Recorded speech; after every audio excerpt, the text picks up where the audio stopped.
Jupiter classes में आप सबका एक बार पुनः स्वागत है।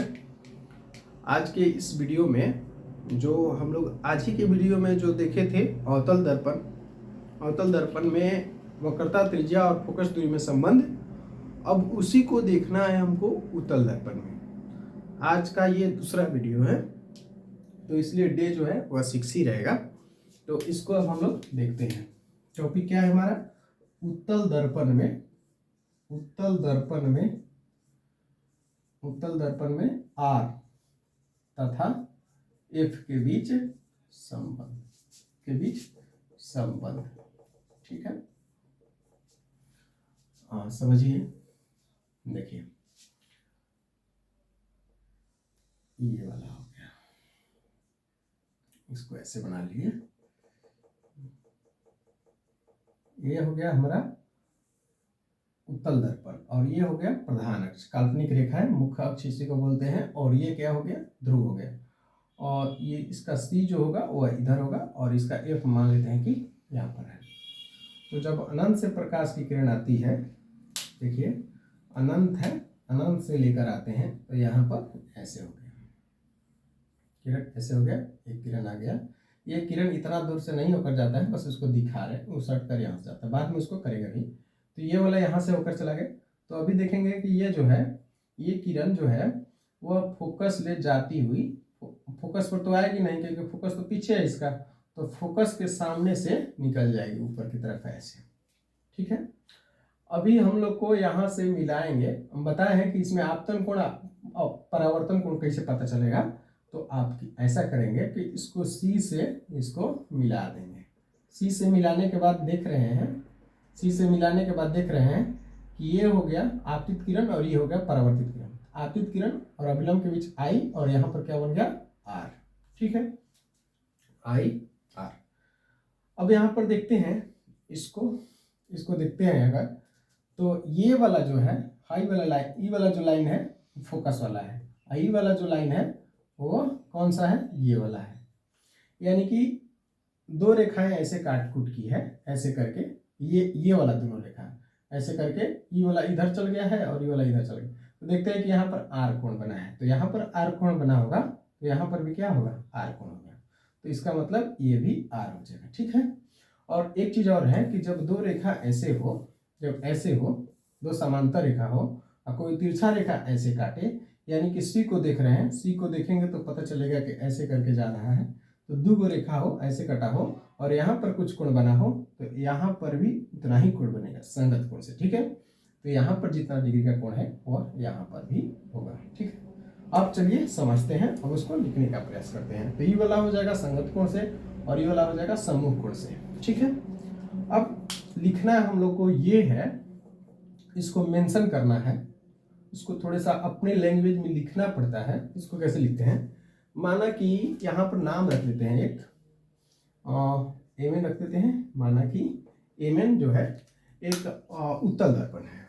माना कि एम एन एक उत्तल दर्पण है, जिस दर्पण के लिए प्रधान अक्ष जो है एक्स एक्स डैश, वक्रता केंद्र सी, फोकस एफ तथा ध्रुव पी है।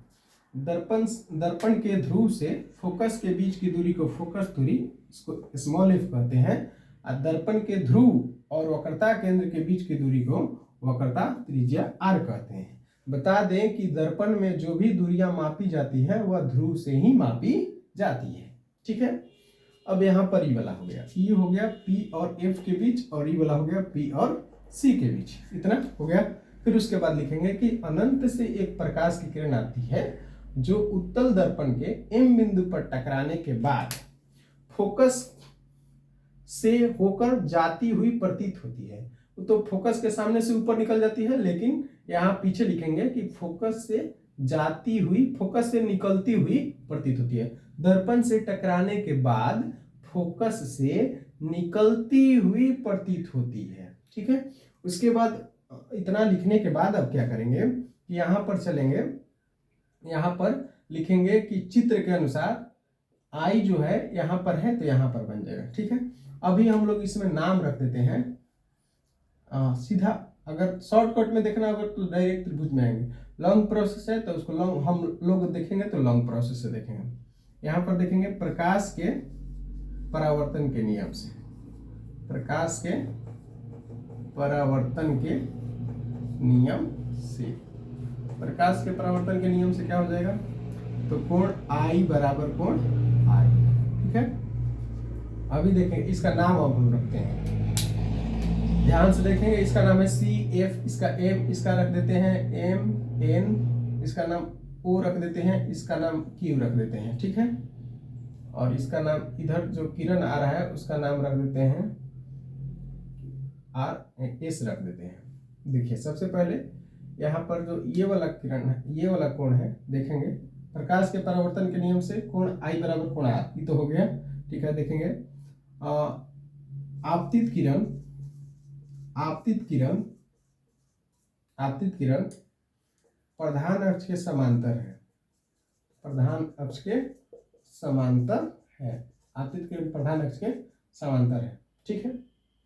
तो इसलिए क्या हो जाएगा कि ये वाला जो R कोण है, यहाँ पर जितना डिग्री का कोण बनेगा उतना ही डिग्री का यहाँ पर बनेगा, यानी कि लिख सकते हैं कोण O, इसको बीच में लिखेंगे M और इसको लिखे हैं Q, इसका नाम है, इस रेखा का नाम है Q जो गुजर रहा है।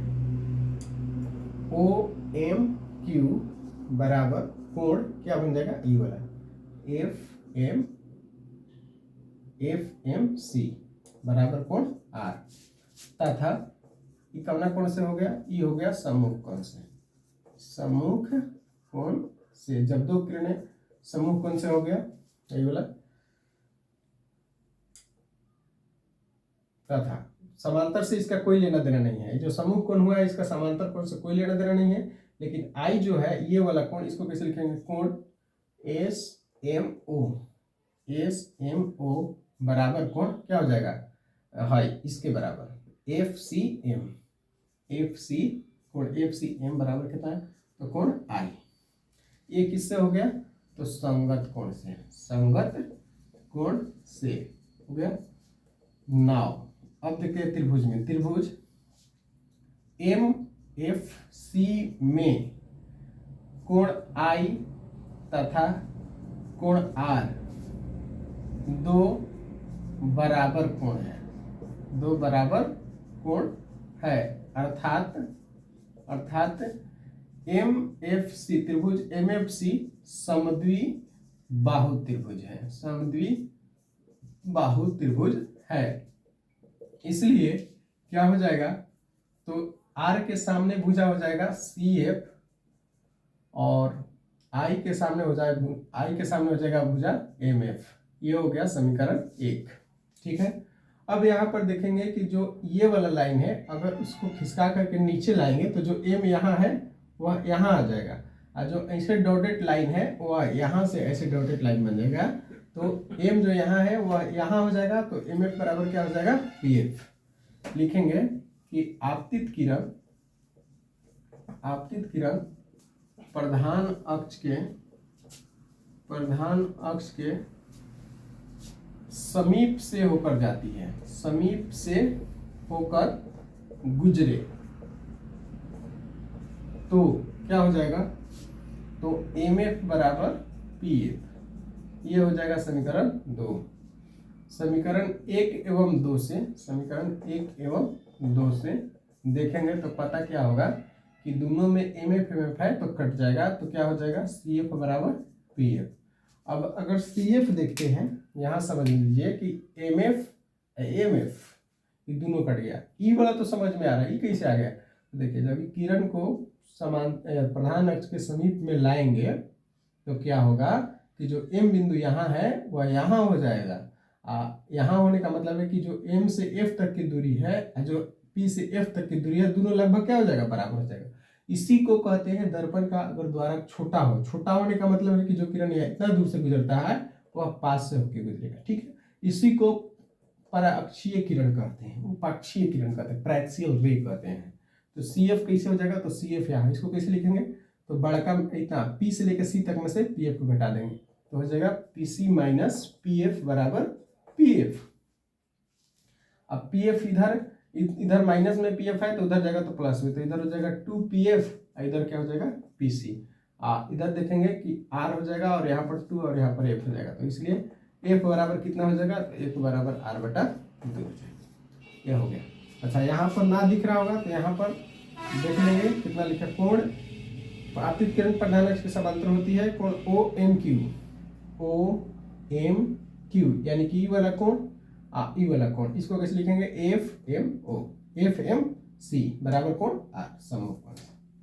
ठीक है, इसको नोट कर लेते हैं और या स्क्रीनशॉट लेकर लिख सकते हैं।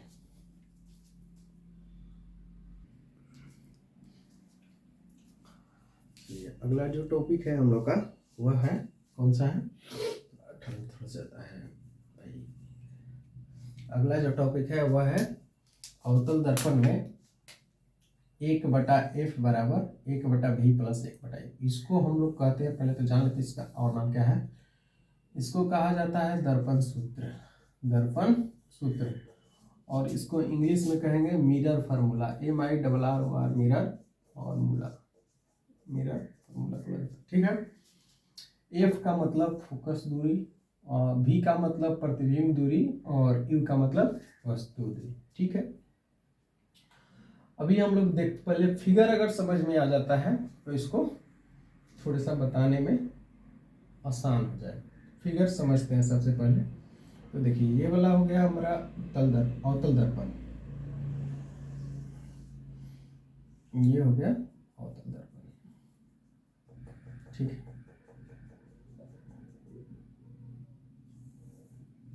ये प्रधान अक्ष, और ये हो गया C, ये F, और ये क्या हो गया P। सबसे पहले इसमें वस्तु को रखा जाता है सिद्ध करने के लिए, तो इसको रखेंगे हम लोग यहाँ पर। ठीक है, यहाँ पर थोड़ा रखने से जो है ना, आराम से आप इसको सिद्ध कर सकते हैं बिना कोई। ठीक, वस्तु हो गया। वस्तु से बताया है कि कहाँ से किरण निकाल सकते हैं, कितने तरह का निकाल सकते हैं। प्रतिबिंब बनाने के लिए 2 ही किरण की जरूरत है। हमें इसमें चाहिए वस्तु चाहिए, प्रतिबिंब दूरी चाहिए, सिद्ध करना है ना, फोकस चाहिए। फोकस तो पता है, या एक मिल गया, यहाँ से लेकर वस्तु दूरी मिल गया, एक प्रतिबिंब दूरी मिल जाए और उसी में संबंध स्थापित कर दिया, यानी कि प्रतिबिंब यहाँ पर सबसे पहले जानते हैं कहाँ होता है। तो सबसे पहले यहाँ क्या करते हैं कि एक समांतर किरण ले जाते हैं। ठीक है, प्रधान अक्ष के समांतर लेकर गए, उसके बाद से पता है कहाँ से होकर जाएगा, यहाँ से टकराने के बाद कहाँ से हो जाएगा, फोकस से होकर, यानी कि प्रधान अक्ष को एक बिंदु पर काटेगा। मान लेते हैं कि यहाँ पर काटता है, इसका नाम फोकस रख दिया गया, ये वाला हो गया। ठीक, उसके बाद एक और चीज बताया गया है, क्या, तो एक आप किरण डायरेक्ट C से होकर गुजार सकते हैं, जो जाएगा तो इसी से C से, और आएगा भी तो फिर C पर जाएगा, या फिर एक ज्ञात कर सकते हैं कहाँ, P पर। अभी हम लोग जो दूसरा किरण है वह C से होकर गुजार रहे हैं, तो यहाँ से गया, और दर्पण छोटा पड़ेगा तो इसको बढ़ा लेना, कौन सा इसमें मतलब रियल में कांच पेंट कर रहे हैं, इसको बना लेंगे, कोई दिक्कत नहीं। तो यहाँ से गया, फिर टकरा कर वापस चला गया। इस वस्तु का नाम रख लेते हैं, जो लाइन का नाम रख लेते हैं, ये हो गया A, और ये हो गया B, और इसका नाम भी रख लेते हैं M, और ये हो गया N। ठीक है, M दर्पण का भी नाम हो जाएगा, और ये भी बोल सकते हैं कि B आपतित किरण, M दर्पण के बिंदु पर टकराकर फोकस से होकर गुजर गई, और एक और किरण जो है N से टकरा करके पुनः C से आई है, और दर्पण के N बिंदु पर टकरा कर वापस लौट गई है। तो Mn जो है बिंदु, ज़्यादा बिंदु नहीं देना पड़ेगा। ठीक है, हो गया। देख रहे हैं कि यहाँ पर जो टकरा के इधर से चला जाएगा, इधर से जो जा रहा है यहाँ पर कटिंग करेगा। कट करने के बाद देखेंगे कि यहाँ पर उसको अगर मिलाते हैं प्रधान अक्ष के लंबवत, तो ये उसका क्या हो गया, प्रतिबिंब हो गया। ये वस्तु है, ये प्रतिबिंब बन गया, ये हो गया वस्तु, और ये हो गया प्रतिबिंब। अब समझिए कि दर्पण के ध्रुव से ध्रुव हो गया, दर्पण के ध्रुव से जो यहाँ तक दूरी है फोकस है, तो उसको फोकस दूरी कहें। और दर्पण के ध्रुव से अगर यहाँ तक C तक आते हैं, प्रतिबिंब तक आते हैं, प्रतिबिंब का नाम रख देते हैं A', इसका उपरीला ऐसे ऐसा है ना, ऐसे हो गया है, तो A', यानी कि P से लेके A' तक, P से लेके F तक हो गया, P से लेके A' तक जो हो जाएगा उसको कहेंगे प्रतिबिंब दूरी। अब प्रतिबिंब दूरी को सूचित करते हैं V से, और एक यहाँ से लेके यहाँ तक हो गया, सी तक, पी से लेके सी तक, पी से लेके कहाँ तक, एक मिनट यहाँ नीचे दिखाई नहीं देगा, ये भी हो गया, पी से लेके कहाँ तक, सी तक, यहाँ पर हो गया पी से सी। तो अभी हम लोग पढ़े पीछे वाले क्लास में या इसके पीछे वाले टॉपिक में पढ़े कि F बराबर होता है R/2 या R बराबर होता है 2F। तो P से लेकर C तक को R कहते हैं और R बराबर कितना होता है 2F। तो यहाँ पर अब हम लोग लिखेंगे 2F। और एक और है P से लेके वस्तु तक की दूरी को क्या कहते हैं, P से लेके A तक की दूरी को क्या कहते हैं, ये A है और ये P है। P से लेके A तक की दूरी को वस्तु दूरी U कहते हैं। ठीक है। अब एक बात और यहाँ पर समझेंगे कि जो चिन्ह परिपाटी आएगा, जब इसके चिन्ह का बात करेंगे तो सारा जो है ना अवतल दर्पण में परावर्तक सतह की ओर है, यानी कि दर्पण के आगे है। जो चीज आगे होता है उसमें जो चिन्ह होता है वह सब निगेटिव लगाएंगे, माइनस, ऋणात्मक। अवतल दर्पण में सब दूरी कहाँ से मापी जाती है, ध्रुव से। कोई भी दर्पण में ध्रुव से मापा जाएगा, लेकिन जो इस सामने जो होता है, सामने वाला जो दूरी होता है, परावर्तक सतह की ओर जो दूरी होता है उसको निगेटिव लेंगे, और जो पीछे की ओर दूरी होगा, जिधर पेंट होगा, पी से अगर इधर जाते हैं तो वह प्लस में, इधर आएंगे तो माइनस, सब इधर आएगा तो इसका मतलब सब निगेटिव होगा। अब बात करते हैं, ये हो गया यहाँ तक, फिगर समझ में आ गया। अब इसको लिखना कैसे है, तो इसको लिखेंगे कि माना कि इसको क्या करना है, इसको परिभाषित करना है, इसके बारे में समझाना है, आपको लिख करके समझाना है। कैसे लिखेंगे, तो लिखेंगे कि माना कि Mn एक जो दर्पण है उसका नाम लिखेंगे, Mn एक अवतल दर्पण है जिसमें सबसे पहले लिखेंगे जिसमें ध्रुव P है, जिसमें प्रधान अक्ष x डैश, ध्रुव P, फोकस F, वक्रता केंद्र C है। दर्पण के सामने प्रधान अक्ष पर AB एक वस्तु अनंत और वक्रता केंद्र के बीच स्थित है। AB वस्तु से आपतित किरण BM तथा BN दर्पण से टकराने के बाद एक बिंदु पर काटती है, दर्पण से टकराने के बाद C और F के बीच में काटती है, जहां पर उसका प्रतिबिंब वास्तविक एवं उल्टा, वास्तविक है ना, सामने है तो वास्तविक, आप प्रधान अक्ष के नीचे है तो उल्टा, एवं वस्तु की अपेक्षा छोटा बनता है। ठीक है। यहां पर एक डाल देंगे ऐसे करके, तथा माना कि AB जो है वह AB के बराबर यहाँ पर MN रेखा की रचना की है, तथा लास्ट में लिखेंगे कि AB बराबर क्या हो जाएगा, MQ। यानी कि सीधा देखो ना, यहां से इतना खींचे हैं, कोई दिक्कत नहीं है। इतना लिखने के बाद अब यहां पर क्या करेंगे कि हम त्रिभुज में चलेंगे, एक त्रिभुज इसमें चलेंगे और एक त्रिभुज इसमें चलेंगे। अब लिखेंगे त्रिभुज किसमें भाई, तो त्रिभुज BAC तथा त्रिभुज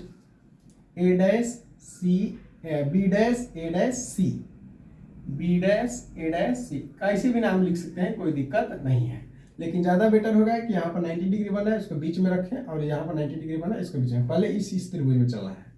तो BAC तथा त्रिभुज इसमें दोनों में देखना है कि कौन कौन सा चीज़ जो है ना वह बराबर है। क्या करने के लिए, तो ये दिखाने के लिए कि जो दोनों त्रिभुज है वह एक ही जैसा है। और जो त्रिभुज देखने में एक जैसा हो, बराबर एक दूसरे के बराबर हो या न हो, देखने में एक जैसा हो, उसको हम लोग कहते हैं समरूप। समरूप का मतलब बराबर रूप, चाहे दोनों का आकार एक जैसा, एक मतलब एक समान हो, या फिर मतलब आकार में एक जैसा हो या फिर न हो, बड़ा छोटा हो कोई दिक्कत नहीं है, बराबर होगा तो भी दिक्कत नहीं है, बस देखने में एक जैसा लगना चाहिए। तो इस त्रिभुज में देखेंगे कि यहाँ 90 डिग्री है तो यहाँ भी 90 डिग्री है, एक इसमें 90 तो एक इसमें 90। इसमें देखेंगे कि जब दो रेखाएं एक दूसरे को काटती है तो यहाँ और यहाँ कोण दोनों क्या होगा, बराबर होगा। तो दो गो कोण अगर मिल जाता है इस त्रिभुज का दो कोण इस त्रिभुज के दो कोण के बराबर हो तो इसका मतलब है कि दोनों त्रिभुज क्या है, एक जैसा है। तो वही लिखने का प्रयास करेंगे। क्या पर हो जाएगा, कोण, पहले इसका नाम लिखे हैं तो पहले इसमें क्या लिखेंगे, कोण BAC, इसको बीच में लिखना है, BAC बराबर कोण, इसको बीच में लिखेंगे, B'A'C बराबर कितना 90 डिग्री। और कोण क्या हो जाएगा, तथा इस वाले कोण का नाम, इसका नाम लिखना है तो ACB बराबर कोण क्या हो जाएगा, CA'B'। ये क्या है, तो सम्मुख कोण है। सम्मुख कोण का मतलब जब दो रेखाएं एक दूसरे को काटती है तो आमने सामने के कोण बराबर होते हैं। जब ये कोण इसके बराबर और ये वाला कोण इसके बराबर, तीसरा ऑटोमेटिक क्या हो जाएगा, बराबर हो जाएगा। तो उस स्थिति में ये जो दोनों त्रिभुज है समरूप हो जाएगा। त्रिभुज BAC, आई देखो समरूप का चिन्ह है, ये बराबर का है तो ये समरूप का है। त्रिभुज B'A'C अगर ऐसे कहीं लिखा हुआ है तो इसका मतलब है कि दोनों त्रिभुज एक के जैसा है, खाली बड़ा छोटा है। बराबर भी हो सकता है, दोनों बड़ा छोटा भी हो सकता है, बट दिखना चाहिए एक के जैसा। तो उस स्थिति में जब दो त्रिभुज एक के जैसा हो जाता है तो उसका जो भुजा होता है वह अनुपात में बराबर होने लगता है। किसमें बराबर होने लगता है, तो अनुपात में बराबर होने लगता है। कहने का मतलब है कि इसका जो है प्रधान अक्ष के ऊपर जो इसे खड़ा है और जो प्रधान अक्ष के नीचे जो ऐसे लंबवत है, ये दोनों अनुपात में हो जाएगा। यानी कि AB बटा में क्या हो जाएगा, A', B' बराबर। जो कर्ण होगा उसको नहीं लेंगे क्योंकि उसकी दूरी नहीं नाप सकते हम। ऐसे दूरी नापते हैं ध्रुव से ऐसे x अक्ष की दिशा में, तो ध्रुव से y अक्ष की दिशा में, ऊपर या नीचे। तो इस कर्ण का कोई काम नहीं है। तो AB बटा में A', B', इसका एगो भुजा हो जाएगा A से लेके C तक, इसका एगो भुजा हो जाएगा A' से लेके C तक। तो दूसरा हो जाएगा AC बटा में A', C। तो कुल मिलाकर के जो बात है एक ऐसे हो गया। ठीक इसी प्रकार से हम लोग सिद्ध कर सकते हैं, जैसे ये दोनों त्रिभुज है, ठीक देखने में ऐसा ही लग रहा होगा, तो कहने का मतलब है कि यहाँ पर 90 बना होगा। तो इसी प्रकार सिद्ध किया जा सकता है, इसी प्रकार सिद्ध किया जा सकता है, क्या सिद्ध किया जाता है, इन दोनों त्रिभुज में क्या, जैसे इन दोनों में हुआ है उसी प्रकार इन दोनों में सिद्ध किया जा सकता है। त्रिभुज MQF समरूप त्रिभुज क्या, B'A'F,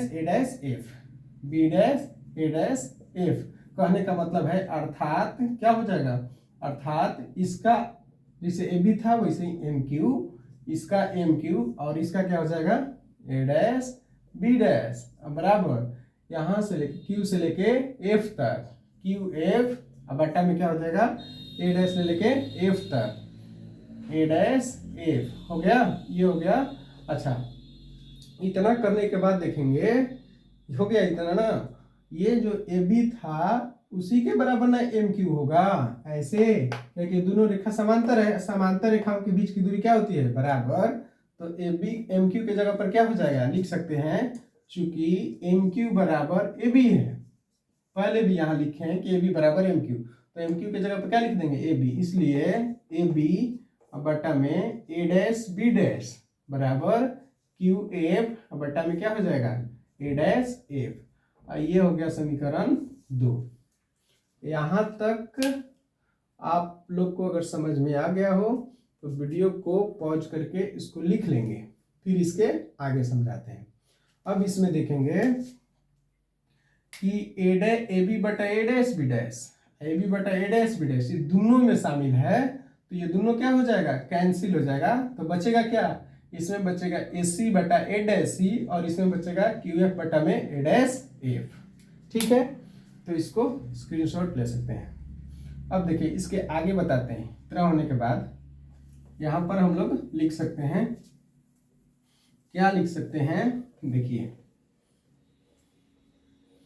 इसमें क्या बचा, उसमें बचा है AC, इसमें बचा है क्या, फर्स्ट वाला समीकरण में देखेंगे तो इसमें बचा होगा AC बटा में A', और इस दूसरा वाला में दो को कैंसिल जो हो गया था यहाँ वाला, तो जो यहाँ बचा वो इतना हो गया, जो यहाँ बचा है वह हो गया क्यू एफ, अब बटा में कितना हो जाएगा ए डैश एफ। ठीक है, तो इतना हो गया जब, तो अब इसमें 2 लाइन बाकी है, उसको देखते हैं। देखो हम ई लाइन के बारे में बताए हैं कितना बार, ये जो लाइन इतना दूर से होकर जा रहा है वो उतना दूर से होकर नहीं जाता है, बल्कि पास से होकर जाता है, बल्कि यहाँ से होकर गुजरेगा। तो एम जो है वह कहाँ आ जाएगा, यहाँ आ जाएगा। बात समझ में आ रहा है। और जो हाई वाला लाइन जो खींचे हैं ऐसे करके, जब एम यहाँ पर आ जाएगा, ऐसे यहाँ से होकर जाएगा, तो जो ऐसे लाइन खींचे वो तो यहीं पर रह जाएगा, यानी कि क्यू और पी दोनों क्या हो जाएगा, एक ही जगह पर हो जाएगा। लिखेंगे कि आपतित किरण प्रधान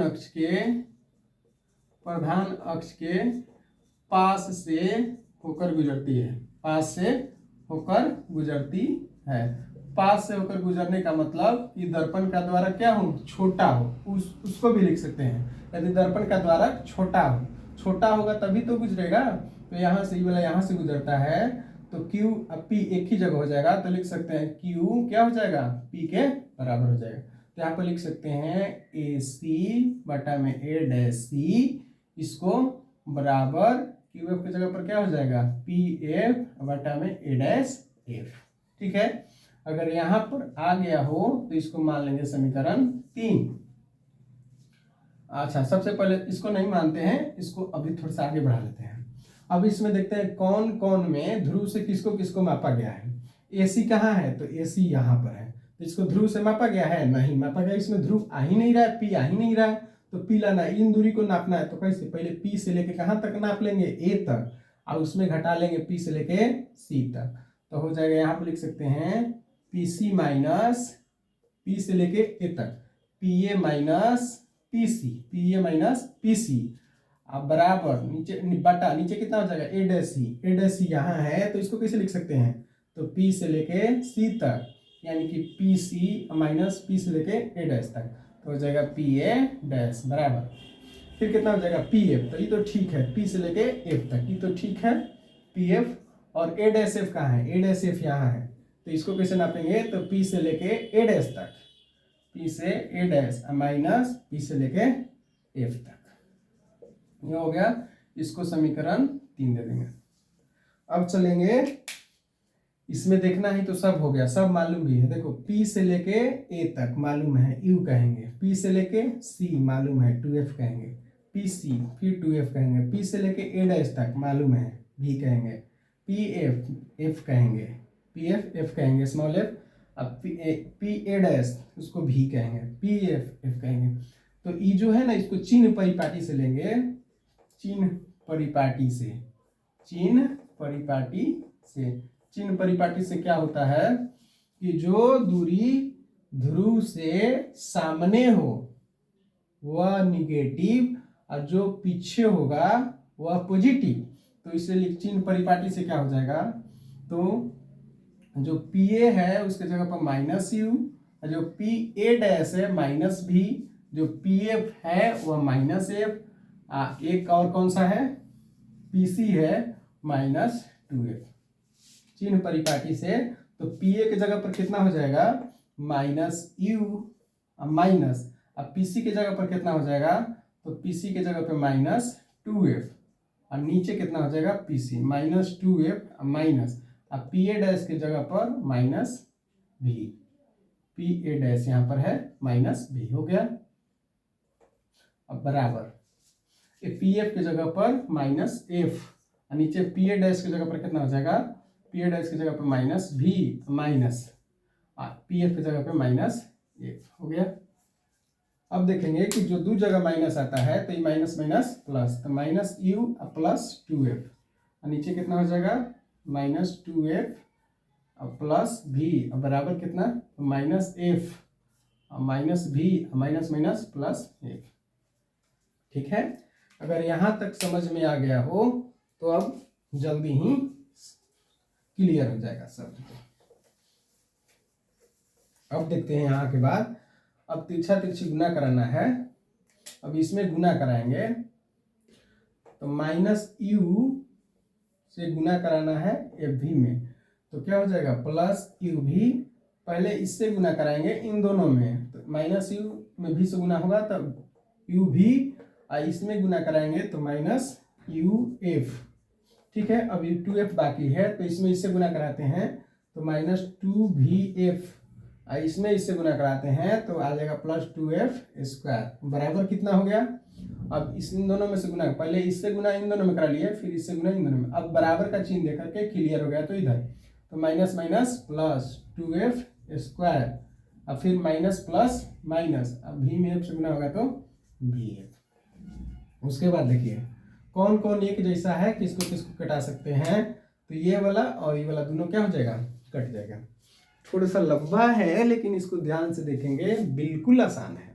ठीक है, तो आप लोग वीडियो पर जो है ध्यान रखेंगे। तो यहाँ से 2f कट गया। अब देखेंगे कौन कौन एक के जैसा लग रहा है, तो देख रहे हैं कि u भी, इसमें देखेंगे तो u है, इसमें 2vf है, इधर भी एक vf है, तो इसको क्या करते हैं, इधर जो vf है ये माइनस में है, इधर जो vf है वो माइनस में है, लेकिन बराबर को उधर लेके जाएंगे तो प्लस में हो जाएगा 2vf, और इधर क्या बचा है तो u भी बचा है और माइनस uf बचा है।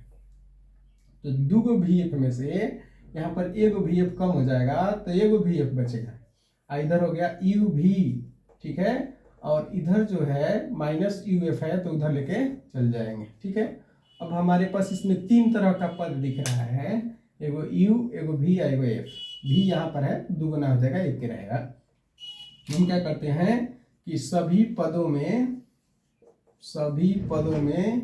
u v f से भाग देने पर, u v f से भाग देने पर कितना हो जाएगा, तो u v बटा में u v f, vf बटा में u v f plus uf बटा में uvf। अब इसको कटा देंगे तो क्या होगा कि u से u कट जाएगा, v से v कट जाएगा, v से v कट गया, f से f कट गया, u से u, f से f, तो कितना बच गया 1 बटा f बराबर, इसमें बच गया 1 बटा u और इसमें हो गया 1 बटा v। देखिए तो यही क्या हो गया, दर्पण सूत्र हो गया। ठीक है, आज के लिए इतना ही रहेगा। आज का ये दूसरा वीडियो है, तो लगातार जो है कल जो है हम लोग का एक चैप्टर कंप्लीट हो जाएगा, और उसके बाद इसका जो क्वेश्चन है, एक चैप्टर का जो क्वेश्चन है ऑब्जेक्टिव, पूरा पहले से वीडियो उपलब्ध है, उसको जा कर के देख लेंगे। कल जो है हमारा एक चैप्टर कंप्लीट हो जाएगा, उसके बाद आप लोग एक चैप्टर के ऑब्जेक्टिव को कर लेंगे और उसके बाद अगला चैप्टर चालू करेंगे। तब तक के लिए धन्यवाद। जय हिंद।